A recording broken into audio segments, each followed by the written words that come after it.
Listen to Boys in the Woods podcast. Please rate, subscribe, and comment what you love and what you don't. Come hang with the Boys in the Woods. Always gets you. Every time. Every time. Every time. Welcome, everybody. Welcome all of our new listeners, old listeners, future listeners. What is that? One of those good morning, good afternoon, good evening, and good nights. Yeah. How are we today? Fucking awesome. Just lots of crazy shit to go through today. Today's going to be a packed episode. Packed episode. Really pack it in. Welcome to the 43 people that are in Belgium that listen to our podcast, by the way, too. Thank you. Yes, thank you. Oh man, I gotta look a couple things up real quick. Why don't we start with the Phoenix Suns while I look up something specific in Belgium. All right, yeah, Phoenix, Isaiah Thomas. Who's it? How do you say that guy's name? Ishba, the guy that played for Michigan State. He is the owner of the Phoenix Suns. Yeah, yes. Ishba or whatever. Bought a business, freaking became a multi-billionaire. Then he decided, you know what, I'm gonna freaking give back to the NBA by buying a team, and then he bought the Suns. So what a fantastic story so far. Yes. Dutch, French, and German. Flemish and Walloon are dialects of Dutch. I probably effed that up. I don't know how to say any of those words. Respectively. In both Flemish and Walloon, hello can be said as hallo. Hello. Dude, we're gonna get. We'll go from there. And if you're from Belgium and you can understand any English, please comment and tell us how terrible that was, because that'd be fantastic. That would be so good, and we'll go from there. We'll give a Belgium word of the day for a little bit and see what happens next. So, the most interesting thing here: Chris Paul to the Wizards and Bradley Beal, yep, Devin Booker, Kevin Durant, and then so the big thing with this was Andre Ayton was already bumming because he wasn't getting enough touches. Yeah, he's basically gone. I mean, well, now the scuttlebutt is yes, he's being shopped now too, right? And Chris Paul is being shopped hard. Probably going to end up back with the Clippers, although quietly. I don't know if Chris Paul's the right move for Pelinka, but Chris Paul off the bench for the Lakers might be the best case scenario for Chris Paul. I don't think Chris Paul wins a ring as a starter. I think if he gets it, it'll be off of the bench. Right. Did you see LeBron and Cousins hanging out? Really? Yeah. So they were like, is he going to the Warriors? Like, are they gonna pull that trigger? Because LeBron is a ring chaser. So, I mean... It's possible. Would the Lakers be better without LeBron James? You know, they got a lot of young guys. The Lakers are actively pursuing Draymond Green, but I meant that's who it was. It was Draymond Green. It was Draymond Green. The Warriors want to keep Draymond Green, and the Lakers aren't actively pursuing. I don't know where that came from. That might be a random flapjack take. Well, no, that's who he actually was hanging out with. It wasn't the Cousins. Right. So Draymond Green, but with the Warriors not having that small forward position, and LeBron James always talking about wanting to play with Steph Curry, and not wanting to play with Steph Curry, but if there was somebody who's left out here, who do you want to play with? Steph Curry keeps coming up. Right. Yeah. I can see the Lakers end up in this crazy world, ending up with Draymond Green, while LeBron James bounces off to Golden State because it's still in California where he wants to be for his kid. And his kid's shooting to the NBA here basically sooner rather than later. What, next year's draft? So, yeah, next year's. He's going to be a one and done for sure at USC. Definitely. Yeah. Definitely. So that would be interesting. But my biggest gripe here is now Phoenix is, I think, a top 3 now for the betting favorites in Vegas. And I got to ask Vegas, I know you know way more than I do. I know you do. But where the hell is the Phoenix Suns bench? Right. Well, the whole reason they couldn't go anywhere in the playoffs is because they didn't have a bench. And they're only getting older. They've got no depth. And now they have less depth. less And I than mean, they did before. and you know as well as I do, Dallas is going to try to make a run. Sacramento absolutely. made the playoffs, and they're a young team, and they're a team that definitely for sure is going to be on the rise. They're only going to get better, Mark you know. Cuban tasted a championship with Dirk Nowitzki. Yeah, There's no way he lets San Antonio get back before he gets back there one more time, in my right. opinion. So, yeah, that's the NBA. Yeah. The NBA's over. Baseball's been rocking really well. I think the Tigers are 3-11 in June, 2-11 Oh, come on now. in I thought we weren't going to talk about them until after the after the All-Star break. Everybody's all right, listen. Yeah. I was alive when this dark magic was created. I understand. The Pistons haven't won a playoff game in 15 years. See, The Red Wings ended up like some kind of albino Albert Einstein running through the NHL. Stevie Yzerman's had 3 years. I'm going to say in him I trust for one more year. The Lions are who the Lions are. Welcome to Detroit. What did you expect? right. Do you want to hear a crazy stat that I heard today? What's that? Outside of the 2005 championship for the Chicago White Sox, in 67 years they haven't won a playoff series. Man. And people are like, they have a shitty baseball team then. That's a shitty franchise. Yeah. That's crazy to think that outside of the 2005, and that was what Mark Burley and all those guys. Yeah. You know, they had a hell of a team though. They had 1 year. 1 year they had a hell of a team. Yeah, I mean, not a lot of people talk about the White Sox. What about I guess enough White people Sox. talk about it. They're fucking a professional baseball team, but like, where do you go in Chicago to be a White Sox guy? Yeah, I guess if you grow up on the South Side, you say fuck it, you can just become a White Sox fan. Or if you're just like the uppities, they're usually were the Cubs fans, like the people that couldn't get down on the North Side or whatever. Here's a funny thing that I actually looked at too the other day. What about the Oakland A's freaking selling out the other day and giving the big middle finger to Major League Baseball for allowing them to move to Vegas? They sold out the other day, like 2 days in a row. Yeah. And they beat Tampa or something? Oh my God, that's so fun. They're on a 7-game win streak, 8-game win streak. Yeah. That's fantastic too. And oh man, I don't know, a little too late. Why did he move in the first place? Yeah. Well, he moved in the first place because the fans got pissed off because the dude wasn't spending any money on the team. So they're like, well, we're not going to give you any money. Right. Well, then he's like, all right, well, I'm going to leave. I mean, it sucks. It sucks, but arguably it's the owner's world. We're just living in it. He's getting what he wants, but Oakland's a baseball team. And what the fans are doing right now, I think specifically, is being a massive billboard to the MLB to say, bring us a fucking team ASAP. Look at the money you're going to lose out on. Look at the money you're allowing to leave. And I think it's wonderful. Well done. Yeah. Absolutely.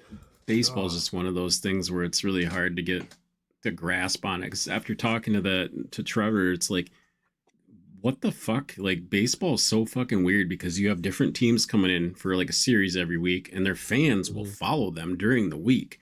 Like, you go to any baseball game. I don't know if that's like that for any other sport. Like, the people live in that town, but baseball is a weird group of people. They'll travel with their team. So I can tell you. So I mean, I've been as far away from one spot on planet Earth as you can go without coming back. That's also how I found out the world wasn't flat. By the way, it's crazy. Flat earthers. No flat earthers. It's crazy how that worked, but it was like I don't know, it was like 3,572 miles, and then it was like. Yep, I'm back where I was. I don't know.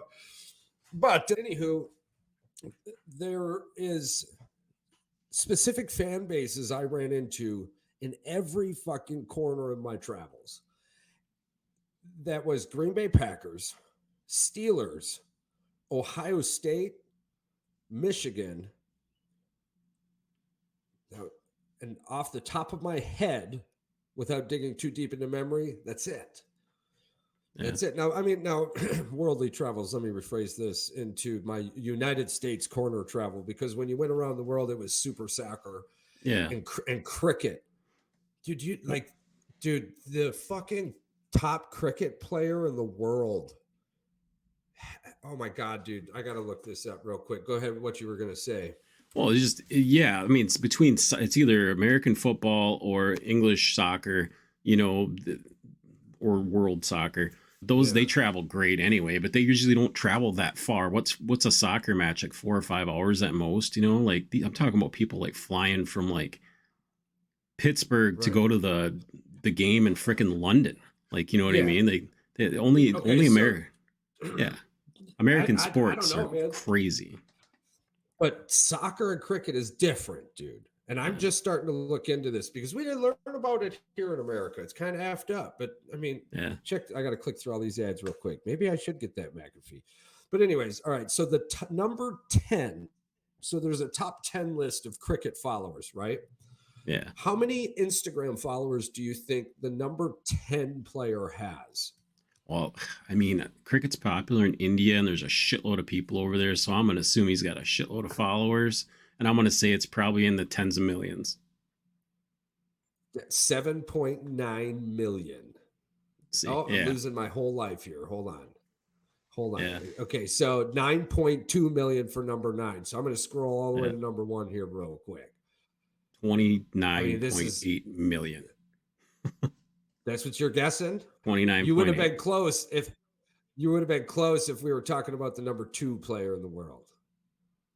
Oh. Okay, so the page isn't responding. I don't trust it. We're just going to get off it. So we're going to stick with the number 2 player. And if you want to know the number 1 player, you're going to have to go find it out yourself because that's something I love. Google is your friend. As Charles would say. 2 million. 30.2 million Instagram followers do fucking cricket, man. 3.2. So you're telling me we need to get like 1 million. So we need to get cricket players on the podcast, is what you're saying. I would love to, dude. Okay. I know nothing about the sport. I know nothing about it. Cricket. Nothing. Come teach us. About what's that, rugby? I would love to get rugby. I would love to get in touch with some rugby minds. I want to know I want to know that atmosphere. I have no idea. Tennis, fucking lacrosse, field hockey. I don't know. No shit about none of this shit. That's something that I would love to do, man. Like ESPN, the Ocho. These sports are crazy, and the people that play them are wild, dude. And they're fucking characters, man. We got to get a few of them on the show. I just reached out to someone who would probably really pique your interest. I reached out to a reptile expert that works at a huge zoo in a huge zoo in New Zealand. So, and I figured I figured that would be right up your alley. And they said if they can find the time and come on, dude, they're gonna bring the animals on. It'll have to be a video episode. Because people have to see the animals. They've got to see them. It'll be a Spotify exclusive. We'll have to upload it, and it'll be badass. We could go from them to the Irwin family. We just gotta push this New Zealand person, and then we'll get the Irwin family out. Crockett. We'll get the Crockett guys. It's just one step at a time. You know, we keep walking up the fucking ladder. Boop, boop, boop, boop, boop. We're gonna make our way to the top. We've had some great guests on in the last few episodes. We have some fantastic guests between Mike and shout out Brooks and shout out to our last few guests, Angelina Michael McChesney, Angela, yes. Yeah, there's been some really nice guests. All right, so now shitty old people. Yeah, I have a story. I heard. Yeah, you were saying something off camera. Yeah, so this has happened a few times in the last few weeks. We always stop at Quick Trip either to get gas for work and work vehicles, whatever. So me and a couple guys walked in there, went in the store. I bought a breakfast sandwich, like a not a Monster Energy drink. Yes, Quick Trip, pick us up. Number 1 gas station in America. Yes, shout out Quick Trip. Number 1 gas station in America. And I rocked around the based Wisconsin. Yes, across Wisconsin, somewhere over there. Yeah. Anyway, this guy just literally cut me off. And if you know anything about Quick Trip gas stations, there's a line that forms, and if anybody from Wisconsin knows, you're supposed to follow the fucking floor and the lines, and you stay in that line. You don't cut in front of people. You don't walk in front of people to the register. It's the way it goes. Well, this old guy did not look like he was from out of state. He could have been a fib. We'll give him a little bit of credit. But anyway, this has been happening far too frequently lately. So I walked out to the stepped out in front over by where like the soup and stuff is off to the side where people can make their condiments for their sandwiches and stuff. He just walks alongside of me as I'm standing in line and then goes in front of me, turns around, looks at me and goes, I was like, what the fuck is wrong with you? Are you all right? Something, do you Was he on hopefully, bath salts? I don't know, maybe he had a seizure while he was standing still. I don't know. Jesus. It's something. But this is just something that has occurred to me as a mental note. Since when people get older, they get a free pass? Why? Why do old people get a free pass on everything, no matter what they do? They cut in front of you, say they pull out in front of you at a parking lot and they cut you off, or they go through a red light and they almost hit you and they're just like, I'm old, I suck at driving, or whatever. Maybe that person is a shitty fucking person and they deserve to get hit, or they deserve to freaking be called an asshole. I'm just saying you shouldn't get a free pass just because you're old. And I don't know about you. That's just the way I feel about it. So I've got to.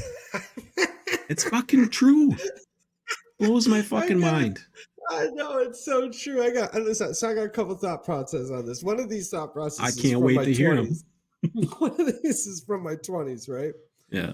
And 20-year-old me was just angry, and eventually later in my I was like, oh man, what if that was like your grandma or grandpa? You got to give them a break, But my 20-year-old me ran into it so much that like I created this fantastic later in life thought of me being the old guy with pink flamingos in my fucking yard, yelling at people to get off my lawn. Kids walking to school going, oh no, that's old man Sayers. Don't go on that side of the fucking block. And like, it was kind of funny, but now hearing you say what you say, I'm like, was that just a subconscious way for me to be okay with just, hey, they're old? And yeah, you kind of got a point. Do you feel bad because of how we treat old people today, or are we treating old people today this way because of how old people yesterday treated fucking us, and we're just sick of it? Well, right. And I'm not advocating to be an asshole to old people or to say they're fucking all assholes. I'm just saying, as many people as what is there, like 40% of the population is like between 50 and like 75 or some shit. Like they're it's a large part of the population. And keep talking. I'm gonna look it up. Yeah, you look it up. I could be wrong. This could be one that Charles corrects me on. No, I don't want to correct you. I want to know. I'll look it up. But you think about this, you'd be like, there's got to be a lot of assholes in there, because I know my generation's got a lot of assholes. Just thinking, the old people went through a lot of shit. Like they went through wars, they went through a draft, they went through, freaking someone went through prohibition, like. Shit, man, greatest population of our time. Absolutely. We're not talking about, we're not trying to, fuck old people here. Absolutely. No, not at all. I'm just saying, why do they get a free pass? Why do they get a free pass? All the time. Like everybody gets a free pass that's old. Like you're old. All right. Fucker hits a kitten, doesn't stop. Hits a dog, doesn't stop. He's just old. Is it just one of those things where we're okay with, because eventually we get there and we're like, hey, is it like high school? Do we ever fucking leave high school? Because like seniors act like the way the seniors do because of how they got fucking treated as freshmen. A guy said then once the freshmen become fucking seniors, they treat the new freshmen like they were treated. Exactly. Are we doing the same fucking thing in life right now, man? Yeah. And a guy, I listened to a guy's podcast and he said this too. This really blew my mind, because you said that about growing up. You said, do we ever really grow up? He goes, do we ever grow up? He goes, all we know is who we are now. We like mentally we grow up and mature, but do we ever really grow up? I still have the same thoughts as I do when I was a teenager, Right, absolutely. I still want to be rich and famous. Better those thoughts, and me too. Well, be productive, be productive in society. Underground pool. I just want an underground pool. Don't worry, we're gonna get that infinity pool for you someday. Yeah, we just keep blowing up. I kind of want geothermal though, dude. All right, that's a new dream. You can go as big as you want. No, I want to heat and cool my house with geothermal. Yep. Once Spotify signs us on for that like $30 million contract, then you can buy whatever you want. That's really going to screw up my retirement. Yeah, right. We'll be doing a lot of cool stuff. Damn right. We got to get on that ghost tour. Also, I was talking with Rachel. Yes. We'll Find out a time. I was thinking maybe in July or August. Yeah, end of August. August works. All right, let's do it end of August. So now moving forward before we start talking about this, I would also like everyone to know, all of our listeners and any deity that anyone prays to, please, God, let these people be found. With the submarine issue that's at large right now. We just recently watched a video in the last few hours. They've got about 39 hours of oxygen left. Let's pray for greatness here. But realistically, oh my goodness. Like, do you want to watch the video? Yeah, let's throw it up there real quick. All right, let's throw it up. Because I mean, in a black and white thought process on this, it's an electronic, it's a sub. It's got power. What that power has got a GPS. If the GPS ain't working, what does that mean? This ain't Gilligan's Island. Are we looking at an insurance situation here? Are these families being drug on for insurance purposes? This is crazy. Because then I started searching the ocean, and I can't wait to get to Phantom Islands. Right. It was really cool. Like, there's so many random thoughts, and yeah, let's pop this up. Many prayers, many thoughts. This is shout out to the Coast Guard for doing their job. Yep. Here we go. Approximately 900 miles east of Cape Cod and 400 miles south of St. John's, Newfoundland. Approximately 1 hour and 45 minutes into the scheduled dive, the Polar Prince lost all communication with the Titan. The Polar Prince conducted an initial search and then requested Coast Guard assistance. The U.S. Coast Guard in Boston assumed the responsibility of search and rescue mission coordinator and immediately launched search assets. Since Sunday, the Coast Guard has coordinated search efforts with the U.S. and Canadian Coast Guard, Air National Guard aircraft, and the Polar Prince, which has searched a combined 7,600 square miles, an area larger than the state of Connecticut. These search efforts have focused on both surface cut it out from there. with C-130 aircraft. It's pretty private from here. I mean, fantastic fucking work on those search and rescue people. I know that, I mean, it's not going to be said if they're not found. I mean, our search and rescue people here in the United States of America are fucking top-notch people. I went to school with a Navy search and rescue dude, we'll keep his name out of things for now. I'm not sure what he does anymore, and I don't want to be that guy. I know one as well, and his last name starts with an H, and he lives in Beaver Dam, Wisconsin. Oh, he's living in. Okay, cool. Steven? Yeah, Steven. Yeah, same guy. Steven. Yeah, Steven. Yes, Steven. Yeah, shout out to Steven for being a naval rescue diver. Naval rescue diver. What a fucking job that must have been. Yes. But anyways, continuing on with this, just this larger than the fucking state of Connecticut. They've searched since Sunday. Right. Yeah. It's that's fucking like 50 some hours. That's so nuts. And it's not something that they can get help from the public with. This is something that they have to use military sonar, and they have to go down there. And I'm sure there's dive teams going, there's probably other sub teams going down. Yeah. There's satellites being repositioned. Everything's being done. Everything possible is being done. My absolute worst thought with all of this is probably one anybody thinking too much about it might have also. Right. I'm thinking it's a human air maintenance check gone awry. Those depths down there are so bad, and if one crack becomes a pop, and then everything else becomes a sizzle. And we're praying that they're found, and if they are found, they'll have one fantastic story to tell, and hopefully they'll make a movie about it. Lots of books and lots of movie rights. This is what we're hoping for. Lots of books and lots of movie rights. A good story. A good heartfelt recovery story. So then it got me searching. Let's pick some crazy things up. So then your brain just went, what else can I find on them? What else is in this ocean? So obviously our oceans are like 80% unmapped. Yeah. So then I kept wording the search wrong, and I'm like, no, I want to know about these uncharted islands. Uncharted islands, right? Yeah. There's got to be fucking thousands. Zero. I'm like, what? Well, all the ones that China doesn't tell us about. Well, I mean, and so the further description into it is that with satellite technology and the surveying of multiple trade routes and yada yada yada, space missions, blah blah blah blah blah, it is determined that we know of all masses that are like 4 feet wide. Yeah. 4 feet by 4 feet, right? If it's 4 feet by 4 feet sticking out the damn ocean, we know about it. So I'm like, oh, that's cool. Kind of not, but that's cool. And then all of a sudden they're like, except for Phantom Islands.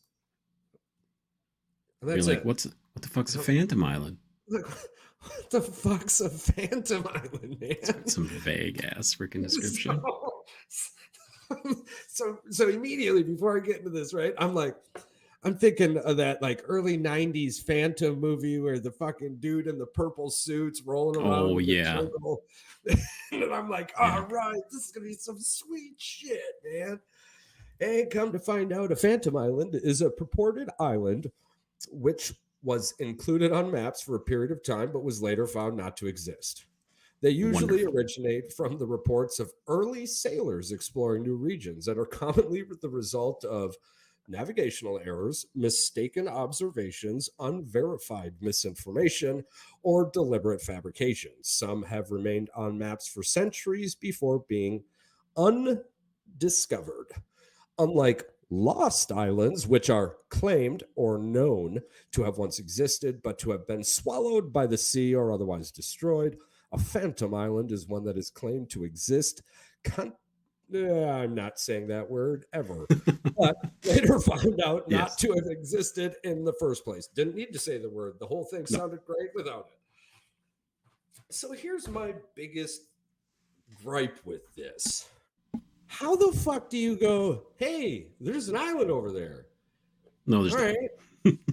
And then later on, nah, there's not. Oh, there must never have been an island there. You were mistaken, dead guy. Right. Fucking weird. Is there any other way to explain that?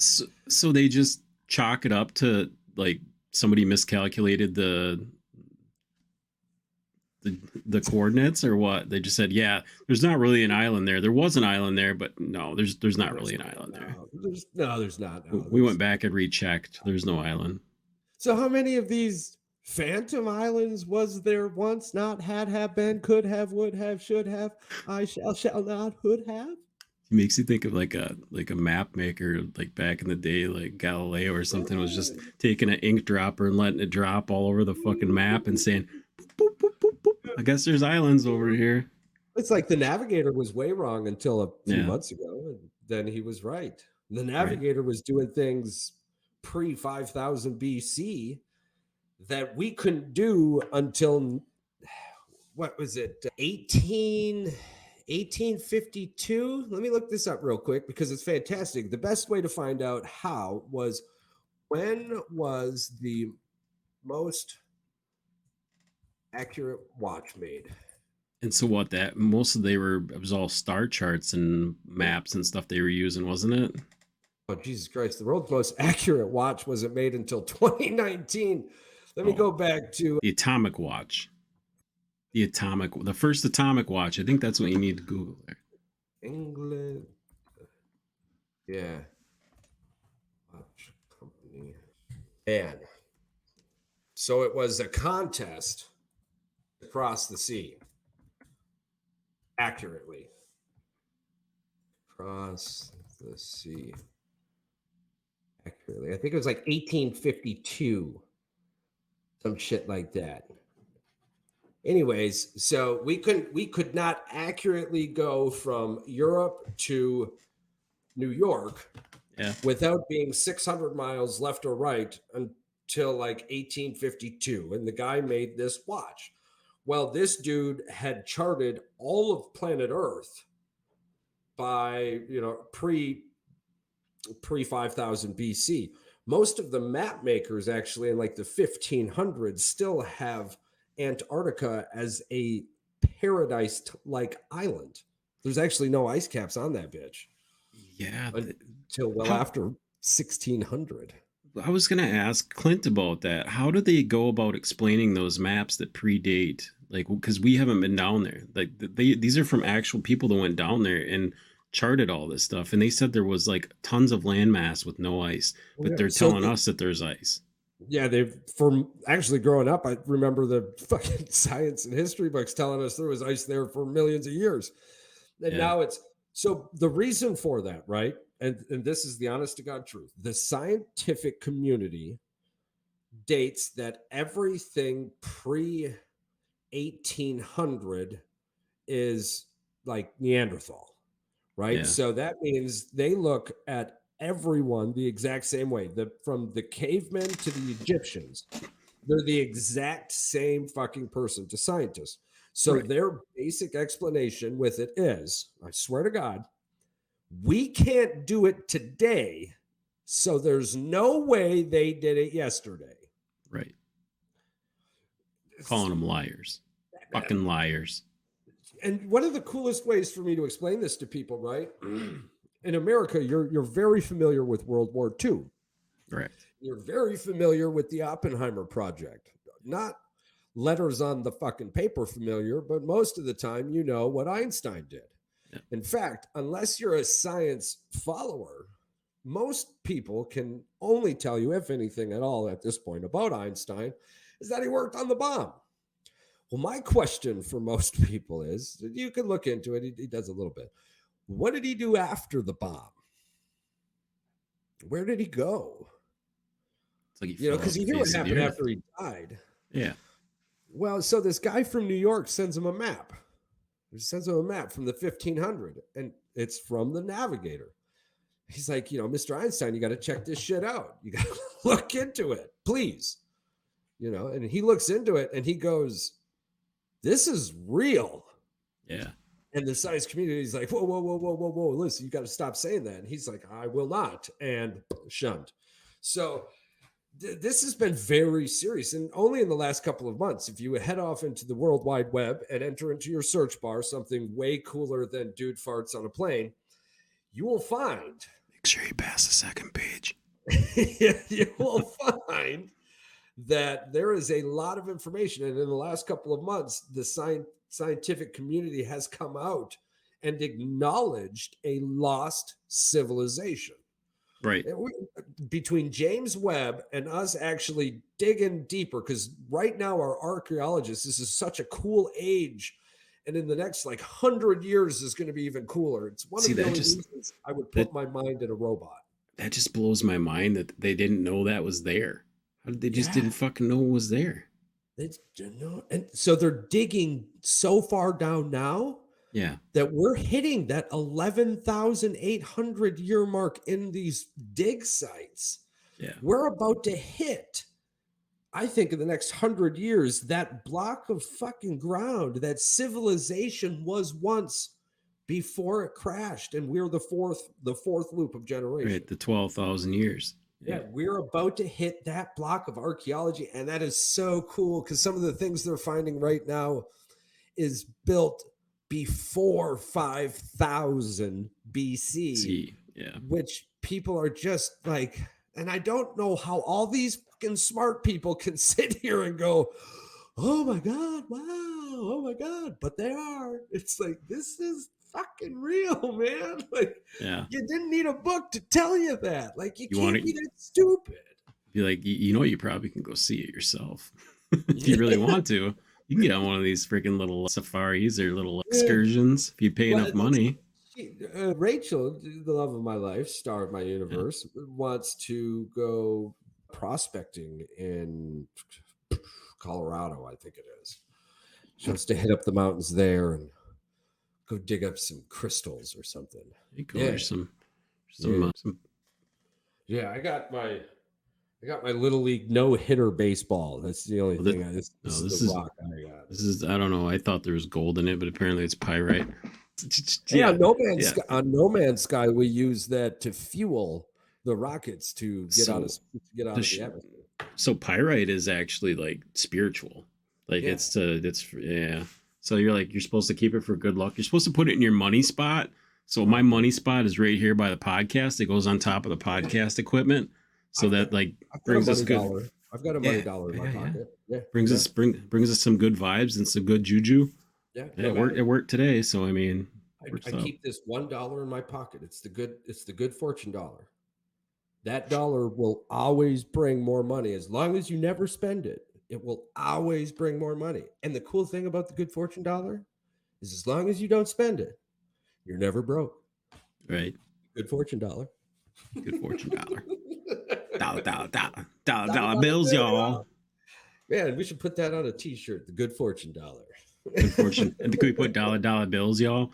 Well, which reminds me, Yeah. a couple of quick shout outs here. So the winner from the 300th member will be announced here shortly. I have everyone given a select number. We're going to throw it into a random number generator, and the hats should be here pretty quickly as well. Yep, the hats, we are at 446 out of 1,500. So we got about 5 days left on the hats. So like I said, we'll probably get them around 4th of July or, around that week. First week of July, we'll get them. And then you and I will meet up and we'll do the old swap or whatever. Mm-hmm. Can't wait. And then I can give you Brent's coffee cup. Yeah, and I still got the snacks and the cookies for you too. If you like coffee. Fair, we are busy. And I don't mean we're super busy, but between life, the podcast has blown up. We were just talking, but we've got 200 some downloads this week already. Yeah, today alone 120. Today alone, 120. Yeah, I guess today is Tuesday. We're at 200 already today. That's so cool. 168 for the week. So yeah, people are listening. And if you guys are listening and you're listening on Spotify, which seems to be our number one app, go ahead and follow and like, comment. Just give us a little 5-star. We'll take a 1-star rating. Just rate us because we want to know how many people out there are actually listening. It helps us. We'll take the rating by. And absolutely make a type of suggestion, a comment. Bonjour, au revoir. Bonjour, au revoir. Yeah, so I think there's bonjour also, or bonjour. Hello. Hello. And then au revoir. Au revoir. Au revoir. Au revoir. You know what? I didn't take a language class probably for a reason. This has been a fantastic. You got anything else you wanted to throw in there? Yeah, I'll throw in one thing. I'll have to send you this email that I got from a listener. Apparently, people, because we must have got it from when we did the podcast with the lady. She said to us that we sound like we are from straight up fucking Canada, and we sound like the Talking Heads on South Park.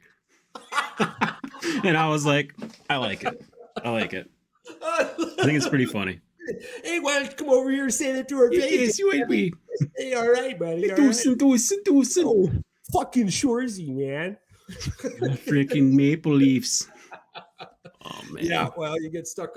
My nickname in the Army for the absolute lifetime was the Canuck. The Canuck. My original Xbox gamer tag for anybody that I destroyed as a kid was the Canuck. I like that you held on to it all that time and just said, I'm going to roll with it. I did too, man. Fuck it. Great. So we love everybody. Listen, remember, I say it so much, but you never meet everyone you save. So go out there and fucking smile. All right. Everybody, please pray for the lost submarine